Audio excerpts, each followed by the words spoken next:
Hello student, good morning. Today we will be discuss about expansion of determinants with the help of Cyrus diagram. तो student बात करते हैं कि determinant का expansion Cyrus diagram से कैसे हम करते हैं। ठीक है, तो इस डायग्राम के अंतर्गत स्टूडेंट हम एक 3 ऑर्डर का मैट्रिक्स कंसीडर करेंगे। 3 ऑर्डर के मैट्रिक्स को हम डिटर्मिनेंट कंस्ट्रक्शन करेंगे। डिटर्मिनेंट कंस्ट्रक्शन करने के बाद उस डिटर्मिनेंट को एक्सपेंशन करेंगे साइरस डायग्राम से। चलो स्टूडेंट डिस्कशन किया जाए। तो let us consider, let us suppose that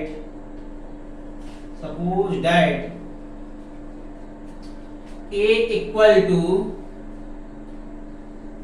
3 cross 3, A11, A12, A13, A21, A22, A23, A31, A32, A33।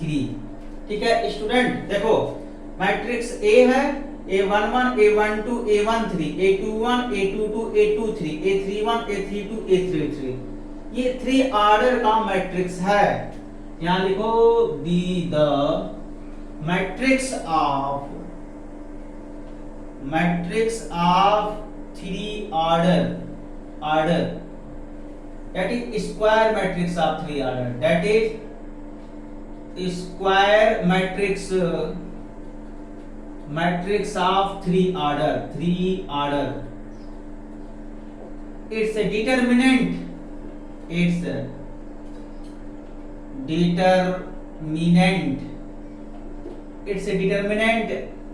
denoted by det A, or determinant A may be defined as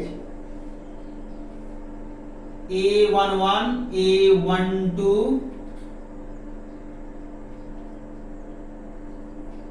A13, A21, A22, A23, A31, A32, A33। ठीक है student, इस matrix का हम determinant देखो बना लिए हैं। अब क्या करेंगे स्टूडेंट, इस डिटर्मिनेंट का एक्सपेंशन साइरस डायग्राम से करते हैं। चलो साइरस डायग्राम से इसका डिटर्मिनेंट, इसका एक्सपेंशन करते हैं साइरस डायग्राम से। स्टूडेंट इस डायग्राम के अंतर्गत हम साइरस डायग्राम बनाते हैं, उसके पश्चात हम एक्सपेंशन करते हैं। तो सबसे पहले स्टूडेंट साइरस डायग्राम बनाया जाए। तो स्टार्ट करते हैं स्टूडेंट साइरस डायग्राम। देखो यहां मैं लिख भी रहा हूं साइरस डायग्राम। साइरस डायग्राम कैसे बनाते हैं स्टूडेंट, डिटर्मिनेंट के कॉलम्स को राइट डाउन करते हैं। तो डिटर्मिनेंट के कॉलम्स को राइट डाउन करो। It means student A11, A21, A31, ये फर्स्ट कॉलम को राइट डाउन कर किया। अब देखो सेकेंड कॉलम को राइट डाउन कर रहे हैं A12, A22, A32। Third column को राइट डाउन कर रहे हैं A13, A23, A33। देखो थर्ड कॉलम को राइट डाउन हमने किया। अब देखो स्टूडेंट, अब मैंने थर्ड कॉलम को राइट डाउन किया, तो अब ये देखो थर्ड कॉलम के लेफ्ट साइड में कितने कॉलम हैं। देखो स्टूडेंट यहां मैं मार्कर लगा दे रहा हूं अगर प्रॉब्लम हो रहा है। ये देखो this is a third column. Third column के लेफ्ट साइड में कितने कॉलम रिमेनिंग हैं, फर्स्ट कॉलम सेकेंड कॉलम। तो फर्स्ट कॉलम को जस्ट इसके राइट साइड में लिखो और सेकेंड कॉलम को जस्ट उसके राइट साइड में लिखो। समझ में आ रहा है? मैं एक बार वंस अगेन रिपीट कर रहा हूं। This is a third column. Third column के लेफ्ट साइड में कितने कॉलम हैं बताओ जरा। थर्ड कॉलम के लेफ्ट साइड में कितने कॉलम हैं, first column second column remaining हैं। जब ये फर्स्ट कॉलम सेकंड कॉलम है स्टूडेंट, तो फर्स्ट कॉलम को जस्ट इस मार्कर के राइट साइड में लिखेंगे, सेकंड कॉलम को जो कॉलम यहाँ राइट डाउन किए हो ना उसके जस्ट राइट साइड में राइट डाउन करेंगे। ओके स्टूडेंट, तो मैं फिर से लिख रहा हूं। अब देखो ये मार्कर देख रहे हो ना, इसके जस्ट लेफ्ट साइड में कितने कॉलम रिमेनिंग हैं, फर्स्ट कॉलम सेकंड कॉलम। तो सबसे पहले फर्स्ट कॉलम लिख लिया जाए, A11 A21 A31। देखो हमने फर्स्ट कॉलम को लिख लिया।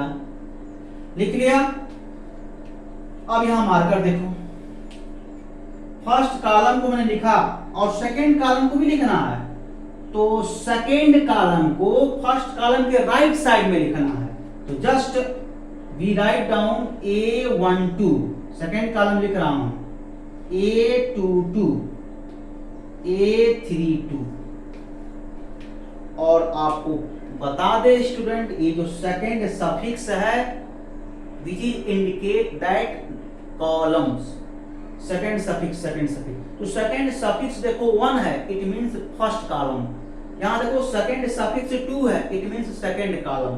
तो आप देख सकते हो स्टूडेंट, इस एलिमेंट यानी जो थर्ड कॉलम है, थर्ड कॉलम के राइट साइड में हमने फर्स्ट और सेकंड कॉलम को अगेन लिखा। यह अपना पर्पस पूरा करने के लिए किया। तो इस प्रकार के कॉलम को फिक्टिशियस कॉलम बोलते हैं।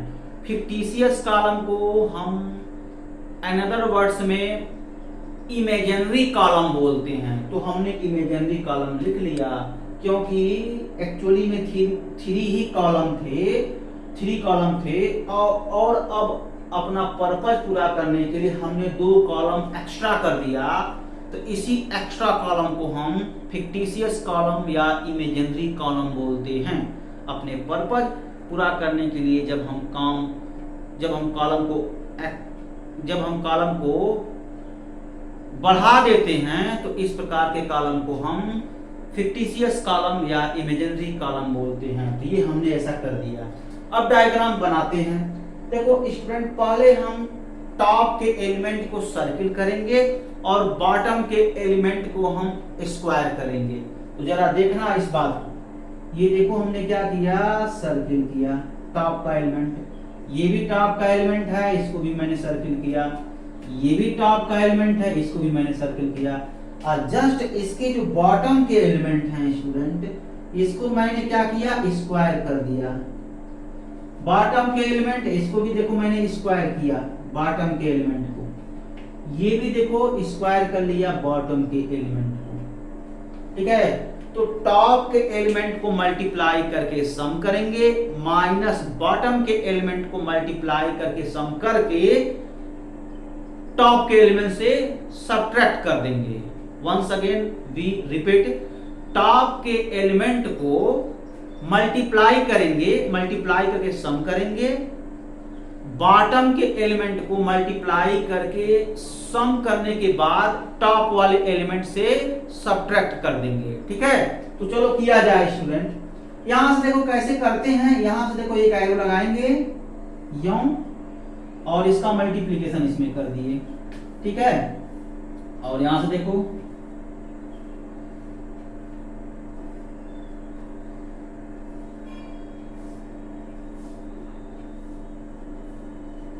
ठीक है, और देखो ये इस तरीके का है।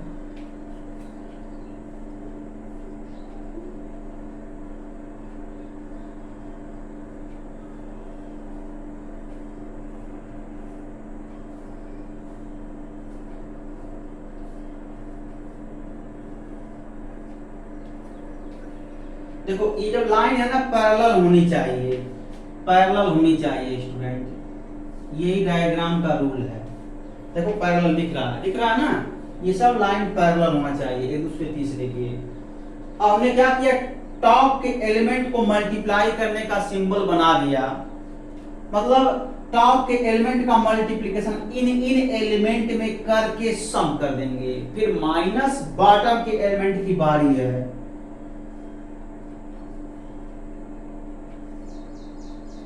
ठीक है, बॉटम के एलिमेंट की बारी है।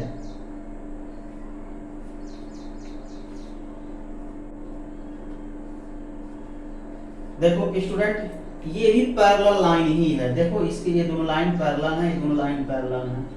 तो इस टाइप के डायग्राम को हम क्या कहते हैं स्टूडेंट? Cyrus diagram. और इसके अंतर्गत हम एलिमेंट का एक्सपेंशन करते हैं, मतलब डिटरमिनेंट का एक्सपेंशन करेंगे, एलिमेंट का नहीं, डिटरमिनेंट का एक्सपेंशन करते हैं स्टूडेंट। तो अब चलो, अब पहले टॉप वाले एलिमेंट की बात करते हैं। तो A11, यहां से देखो A11, A11, A22, A22, A11, A22, A33, A33 plus A12, देखो A12 इसका निशान देखो, A12 कहाँ मल्टीप्लाई कर रहा है? A23 में। A12, A23, A12, A23, A12, A23, A31, A31 plus A13, A13, A21, A13, A21, A32, A32। ये देखो मल्टीप्लाई किया हमने माइनस,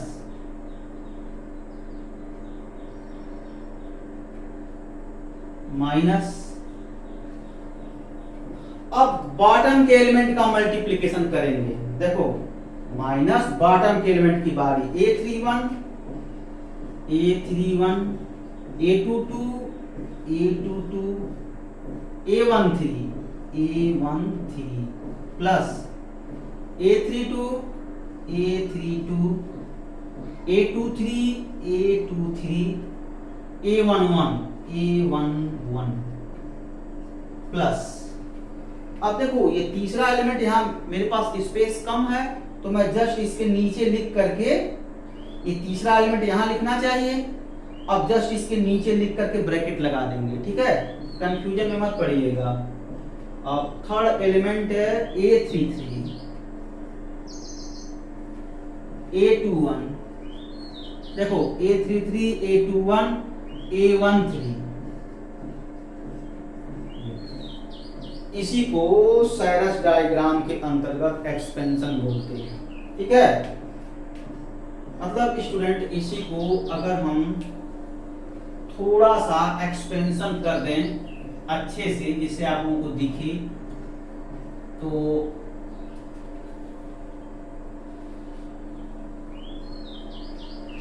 ये होगा ओवरऑल A11,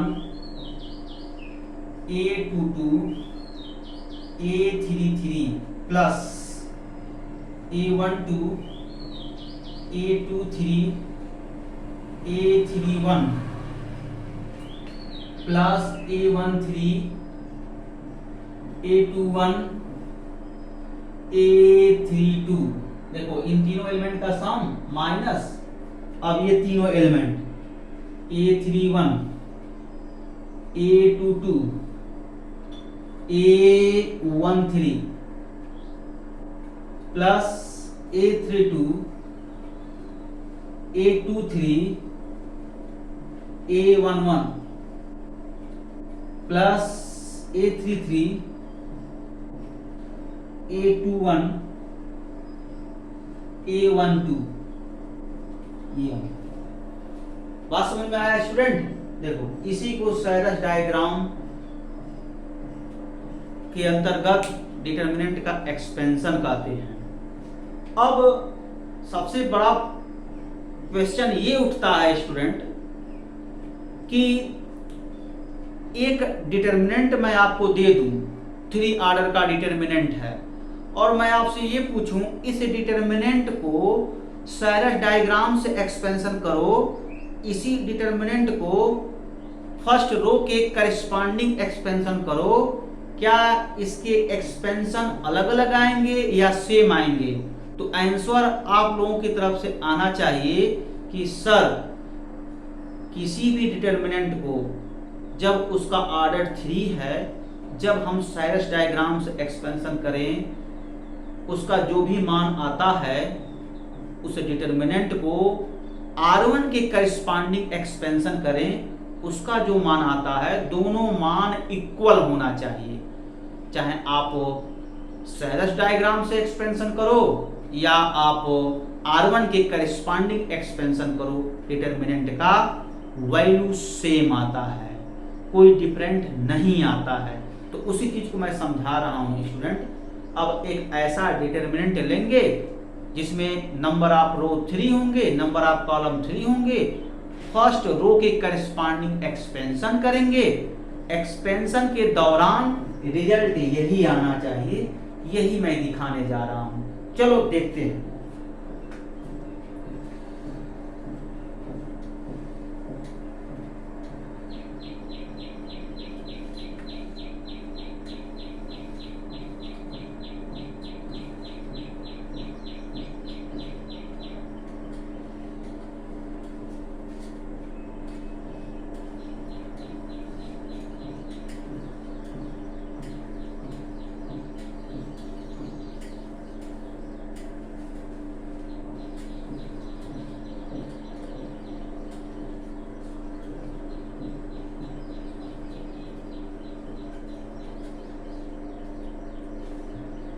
तो अब स्टूडेंट हम क्या करें, एक डिटर्मिनेंट लें, A11, A12, A13, A21, A22, A23, A31, A32, A33।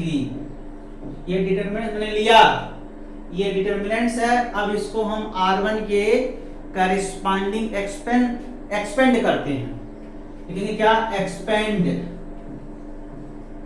With respect to R1 in above determinant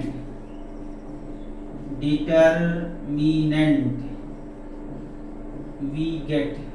expand करो, पता चल जाएगा, यही आना चाहिए, ठीक है। तो देखो R1 की करेस्पॉन्डिंग एक्सपेंशन करना है, R1 के करेस्पॉन्डिंग एक्सपेंशन कर दो तो देखो A11 इन ब्रैकेट ये प्लस होता है, रो कॉलम छोड़ेंगे, ये एलिमेंट है। A22 A33 माइनस A23 और A32, इसका मल्टीप्लाई इससे कर दिया।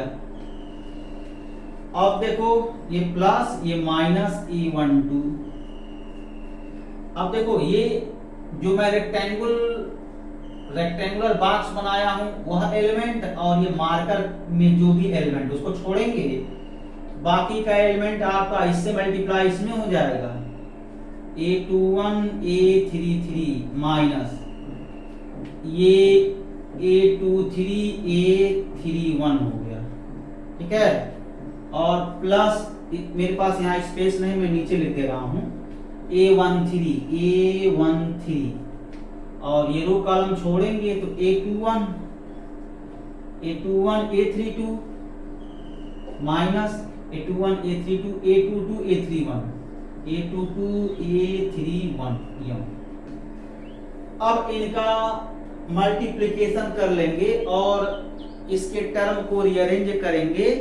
रीअरेंज करने के बाद यही आना चाहिए, ठीक है स्टूडेंट। तो चलो किया जाए। तो ये हो गया A11 A22 A33 minus A11 A23 A32 minus A12 A21 A33, ठीक है। ये हो गया और प्लस हो जाएगा A12 A23 A31 और देखो यहाँ पर है प्लस A13 A21 A32 और ये माइनस A13 A22 A31। ये हमने एक्सपेंशन कर दिया स्टूडेंट, ये है। अब प्लस वाले को स्टूडेंट, प्लस वाले को एक तरफ लिखेंगे, माइनस वाले को दूसरी तरफ लिखेंगे, ठीक है ना। तो अभी पता चल जाएगा क्या क्या दिक्कतें आ रही हैं, कैसे होगा।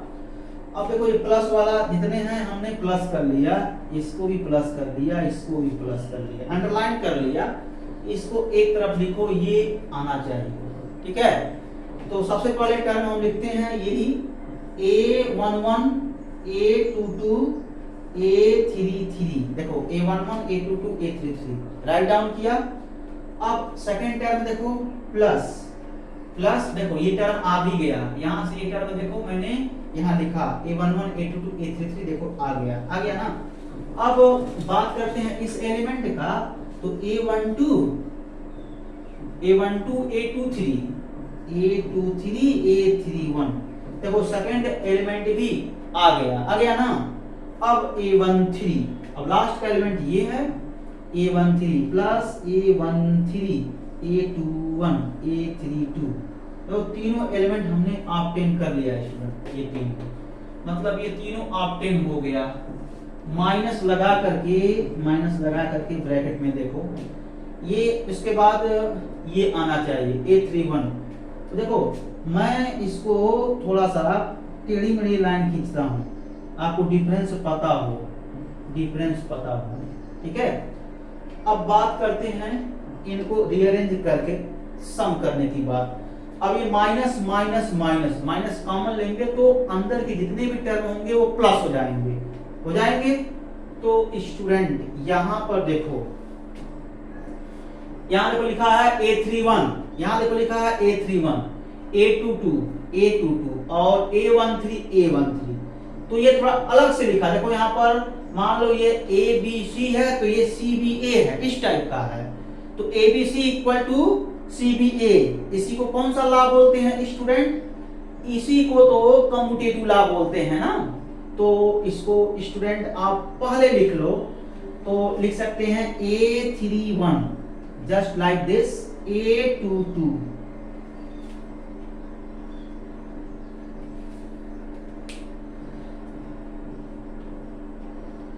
क्या है, A31 A22 A13 प्लस इसके बाद देखो ये एलिमेंट है, लास्ट में A11 है, तो खोजो टेढ़ा मेढ़ा, यही है देखो, यही A11 है, तो A11 लास्ट है और A11 पहले है, वही ABC equal to CBA rule लगा दो। तो स्टूडेंट हम लिख सकते हैं इसको पहले फिर इसको, यानी स्टूडेंट ये हो जाएगा A32 A23 A11 प्लस अब लास्ट का एलिमेंट बचा है, तो हमने क्या क्या लिखा है स्टूडेंट,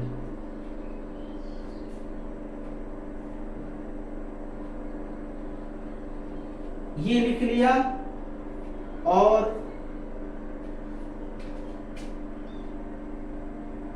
ये लिख लिया, ये दोनों लिख लिया स्टूडेंट, ये दोनों लिख लिया, ठीक है। इसको मैंने लिखा, इसको लिखा। अब ये बचे हैं स्टूडेंट, ये बचे हैं जिसको लास्ट में लिख सकते हैं। फिर क्या कैसे लिखेंगे, A33 A21 और A12 देखो लिखा गया ना। इसका मतलब क्या है, इसका मतलब यही है student, A11 A22 A33 plus A12 A23 A31 plus A13 A21 A32, इसको राउंड कर दें,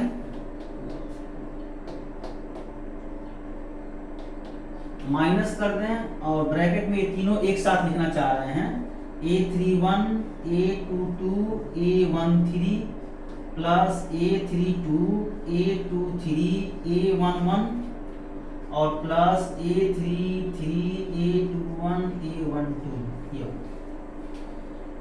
देखो एक्सपेंशन देखो ये आया कि नहीं आया, हम मिला सकते हो स्टूडेंट, ये सब मिला सकते हो, यहां से यहां इक्वल आया। तो आज हम सब यह सीख गए स्टूडेंट, किसी भी डिटर्मिनेंट को जिसका ऑर्डर 3 है उसको हम साइरस डायग्राम से एक्सपेंशन करें या R1 के करिस्पॉन्डिंग एक्सपेंशन करें, तो पेंशन के पीरियड में वैल्यू सेम आना चाहिए, ठीक है। तो अब स्टूडेंट इस पर बेस्ड क्वेश्चन आप लोग सॉल्व करिएगा। मैं एक दो क्वेश्चन हम सेंड करेंगे ग्रुप पर, सॉल्व करिएगा। एकदम रूल आप लोग यही अप्लाई करिएगा, जो साइरस का रूल है उसी से अप्लाई करके सॉल्व करिएगा। तो स्टूडेंट बस आज के लिए बस इतना ही। अगले लेक्चर में स्टूडेंट हम प्रॉपर्टी ऑफ डिटरमिनेंट एक्सपेंशन करेंगे। अगले लेक्चर में student property of determinant explain करेंगे, ठीक है। आप सभी लोगों से रिक्वेस्ट यही है कि आप सभी लोग थोड़ा सेल्फ स्टडी भी करें, क्योंकि इस चैप्टर का जो सबसे इम्पॉर्टेंट टॉपिक है वह प्रॉपर्टी ऑफ डिटरमिनेंट है। आपको मैं पढ़ने के लिए अभी मैं समय दे रहा हूँ। आपके पास एनसीईआरटी बुक है, मधुर गुप्ता का बुक है, आर.डी. शर्मा है। तो स्टूडेंट आप इन तीनों बुक से प्रॉपर्टी ऑफ डिटरमिनेंट खुद जो है सेल्फ स्टडी करो, जिससे कि जब मेरा वीडियो देखो तो आप लोगों को कोई प्रॉब्लम ना हो। जब पहले से पढ़े रहोगे तो जब मेरा वीडियो देखोगे तो बहुत ही तेजी से आप उसको समझ सकते हो, कहीं डाउट नहीं होगा। तो आप लोगों से रिक्वेस्ट है कि आप लोग जो नेक्स्ट टॉपिक है प्रॉपर्टी ऑफ डिटरमिनेंट थोड़ा खुद सेल्फ स्टडी करो, जिससे मेरा वीडियो जब आप तक पहुँचे और जब आप वीडियो को देखो तो कोई डाउट ना हो और आसानी से समझ सको, ठीक है ना। बस आज के लिए बस इतना ही। Okay student, thank you. अगले लेक्चर में हम प्रॉपर्टी ऑफ डिटरमिनेंट एक्सप्लेन करेंगे, ठीक है। Thank you so much.